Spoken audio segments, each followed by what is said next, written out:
Hello everyone! Ito pala yung harap ng company na pinapasukan ko dito sa Huaxin, Nanchang. At dito nga pala nilagay lahat ng mga food cart na pwede kang bumili dyan, tumambay after work, at marami kang pagpipilian na pwede mong bilhin. Like ito, yung lemonade na yan na fresh na ginagawa. At tapos yung iba, barbecue, mga noodles, dumplings, cakes, at marami pang iba guys. Halos mga customers nga pala na pumupunta dito guys ay mga factory workers. At dun sa mismong building na yan nakatabi lang, yan yung bahay ng mga nagtatrabaho dito sa washing ng mga assembly production sa factory.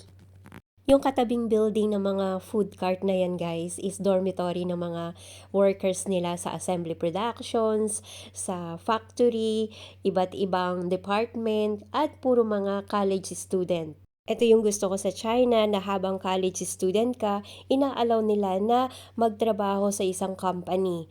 So, 'di ba, ang ganda ng kanilang pamamaraan na hinuhubog nila ang mga bata pa na college na meron na silang trabaho.